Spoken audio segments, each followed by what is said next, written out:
Hey everybody, how you doing? Welcome to a Friday night devotional.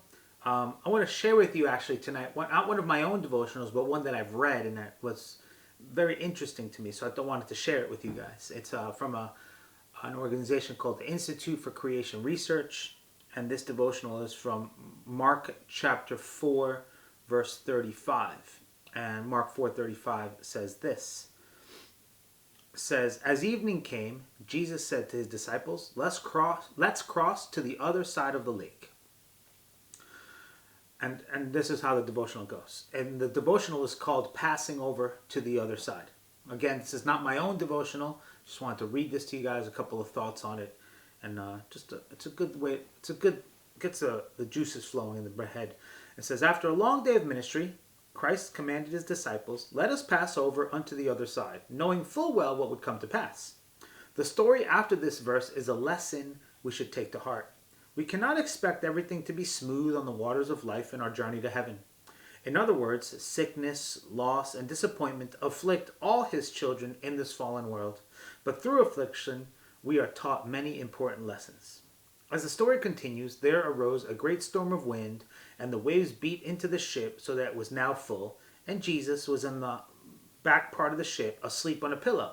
And they woke him up and said unto him, Master, carest thou not that we perish? That's verses 37 to 38.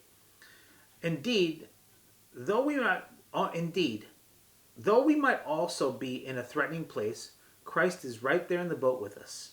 In fact, this situation in Mark's gospel must have been extremely threatening because at least 4 of the disciples were experienced fishermen and had known the Sea of Galilee and its storms from their youth. But, it says, he arose and rebuked the wind and said unto the sea, Peace, be still. And the wind ceased, and there was a great calm. And he said unto them, Why are ye so fearful? How is it that ye have no faith? That's verses 39 and 40. By affliction, we are shown our weaknesses, which we need God to strengthen. All of our trials wean us from the world, make us long for heaven, and cause us to seek Christ's help. Psalm 119:71 declares, It is good for me that I have been afflicted. That's the devotional. And a couple of thoughts on that. We often say that as Christians, our faith is strengthened through affliction. But then, we say that, but we don't really think about what that really means and how is it actually strengthened. And the way the faith is strengthened through affliction is that the affliction shows us our own weakness. It shows us our own weakness, just as the devotional said.